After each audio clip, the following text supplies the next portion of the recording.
Hello friends, आज का ये वीडियो बहुत ही ज़्यादा इंपॉर्टेंट है उन स्टूडेंट्स के लिए जो जानना चाहते हैं कि पढ़ा हुआ ज़्यादा टाइम तक याद कैसे रखें और रिवीजन करने का असली तरीका या साइंटिफिक मेथड क्या है। तो मेरा यकीन कीजिए आप बिल्कुल सही वीडियो पर हैं, क्योंकि आज मैं आपको अपने कई वर्षों के एक्सपीरियंस के आधार पर बताने वाला हूं कि आपको रिवीजन करना कैसे है, कितने टाइम इंटरवल पर करना है और कितनी बार करना है, जिससे कि आप जो भी पढ़ें उसे लंबे समय तक याद रख सकें। Let's start.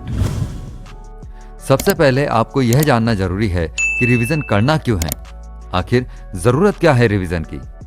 इसे समझने के लिए हमें सबसे पहले फॉरगेटिंग कर्व को समझना होगा, जो कहता है कि किसी भी चीज को पढ़ने या याद करने के सिर्फ 24 घंटों में यानी एक दिन बाद आप उसका 50% तक भूल जाते हैं। यहां तक कि केवल 7 दिन बाद आप उसका 90% तक भूल जाते हैं।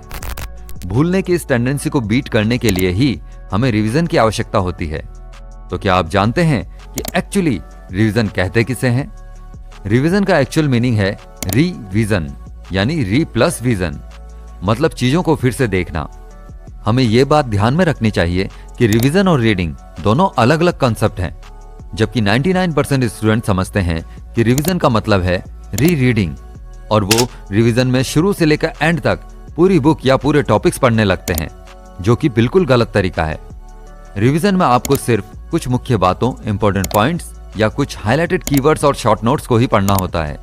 इसलिए टॉपर्स हमेशा शुरुआत से ही शॉर्ट नोट्स तैयार करते हैं और रिवीजन के टाइम बहुत ही जल्दी अपना रिवीजन कंप्लीट कर लेते हैं, क्योंकि वो केवल अपने बनाए हुए शॉर्ट नोट्स का ही रिवीजन करते हैं, पूरी बुक का नहीं, जिससे कम टाइम और कम मेहनत में वो ज्यादा मार्क्स सिक्योर कर पाते हैं। तो अब बात करते हैं कि रिवीजन आखिर करना कैसे है। हर दिन आप जो कुछ भी पढ़ते हैं उसके लिए पढ़ते समय ही आपको शॉर्ट नोट्स तैयार करने हैं और रात में सोने से पहले उसे रिवाइज करके खुद को रिकॉल करवाना है। मतलब जो कुछ भी आपने पढ़ा है एक बार बिना देखे खुद को एक्सप्लेन करें या फिर अपने किसी फ्रेंड को एक्सप्लेन करें। ऐसा करने से फॉरगेटिंग कर्व की प्रॉब्लम दूर होगी और आप उस पर्टिकुलर टॉपिक को याद रख सकेंगे। अब आप डेली बेसिस पर जो भी रिवीजन कर रहे हैं उसे तीसरे दिन, फिर 7वें दिन और फिर 21वें दिन रिपीट करें। मोस्टली स्टूडेंट्स को 7वें और 21वें दिन रिवीजन में प्रॉब्लम आती है, क्योंकि 7वें और 21वें दिन का रिवीजन थोड़ा टाइम टेकिंग होता है। इसके लिए आपको मेरी सलाह है कि आप ये रिवीजन संडे के दिन करें। संडे के दिन आप ज्यादा से ज्यादा टाइम निकाल सकेंगे। इससे आपकी डेली की पढ़ाई भी इफेक्ट नहीं होगी और आप आसानी से अपने टॉपिक्स को रिवाइज भी कर सकेंगे। इस तरह आपको जितना हो सके उतनी बार, मतलब बार बार रिवीजन करना है।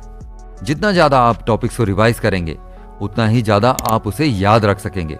इसीलिए कहते हैं revision makes division. All the best. जय हिंद, जय भारत।